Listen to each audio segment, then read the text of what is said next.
Hey guys, it's great to see you again. This week, Ronnie and I are going to talk about, as a buyer, what you can do to stay resilient in a super competitive Silicon Valley real estate market.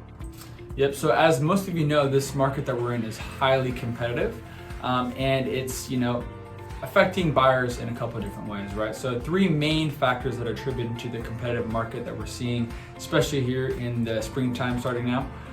We're seeing one, low inventory, right? So a lot of buyers are competing for the same homes. Two, rising interest rates. So a lot of buyers are competing to lock in that interest rate. And then number three, we're seeing a lot of people hurrying up as prices do continue to increase. We're trying to see people lock in before they get priced out. Sorry, Ronnie, not to cut you off, but there's a lot of challenges, as you can tell, in today's marketplace if you're a buyer. And there's definitely challenges if you're a seller as well, but this particular video is about how to be resilient as a buyer in today's marketplace.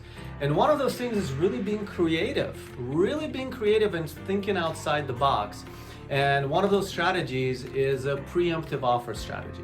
We've talked about it in the past in our previous videos, right? This is not the first time we bring up the point and the idea of preemptive offer. And essentially, let's just recap it. The way that it works is submitting an offer before the offer date. So seller sets an offer date, but we as agents guide our buyers to submit an offer before the actual date. So there's a couple of advantages with this strategy. The first being is that you're not being looked at as a number among 15 other people, right? Or 15 other buyers, interested parties.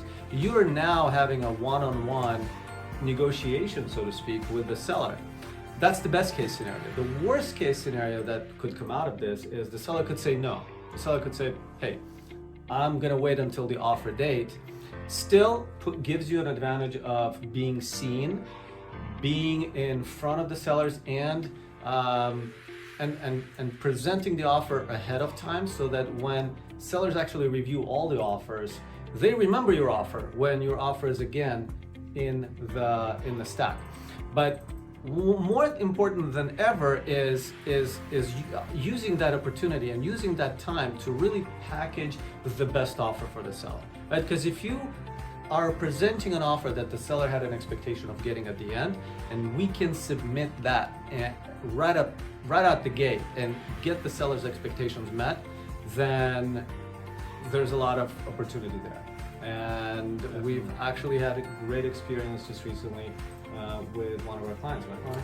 Yep. Just on Tuesday, we had clients coming in from out of town.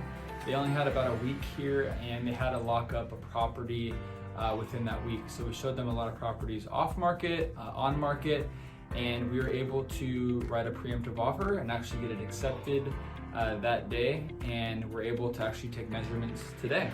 That day at 11 p.m., right? PM, Yes.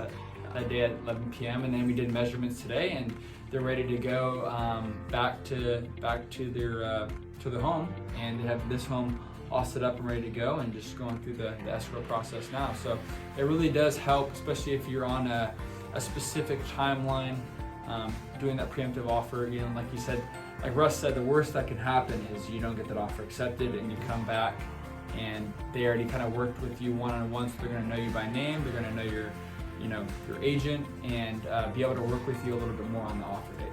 So definitely doesn't hurt to try that strategy at all.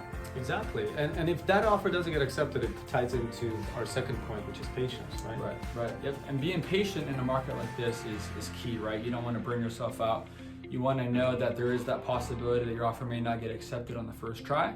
But that first try too is a really good educational point, right? To understand how the offer process works, what the competition looks like. And the next time that you write an offer, you're a lot more comfortable, and you're going to have, a good shot at understanding what to expect next. Yeah. So just to recap, point number one, get creative. Do things outside the box. Explore all options. Explore all the options, because more often than not, sellers are looking for top dollar and the best terms, but there is usually a silver lining somewhere in the middle. There's usually something else that sellers would love to see on the offer, and that's our job as agents to find out for our clients One of those examples is seller, for example, would like to keep a chandelier in the living room. Or the seller needs a longer rent back, which is the case for the contract that we put together this week for the kids to finish school. So do be inquisitive when submitting an offer. Realize that price and terms, while very important in getting your offer accepted, may not be the end to all. There could be other things that sellers are looking for, and it's our job as agents to find that out and uncover those truths so that we can really make the offer very, very attractive for sellers. Definitely. And that brings us up to the last point, right? Willing to compromise. Willing to compromise, exactly. Willing to compromise means there's so many different options available. A lot of times when we focus on one neighborhood, we might be really overlooking other neighborhoods that could fit the bill. And as local professionals, Ronnie and I constantly are having conversations with buyers about alternatives. Because if plan A doesn't work out, what is plan B? And there's always a plan B. And how, of course, how can we make plan A work, first of all? And if there's opportunity to maybe buy something smaller, add on to it. Maybe there's an opportunity to buy something that needs to be fixed up. Maybe seller can carry a portion of the loan. There's so many things that are available to clients in today's marketplace that are just beyond contractual. And that's what we constantly do for our clients to get their offers accepted, is thinking outside the box, being creative, and having that flexibility to offer the seller something more than just price and terms. Definitely. Well, thank you guys so much for following today's video. I hope those buyer tips helped you out in a competitive market. Stay optimistic. If you guys have any questions, do let Russ or I know. You can DM us here, text us, email us, whatever's easier for you. And we look forward to seeing you on the next video. Thanks so much for staying with us today. See you soon.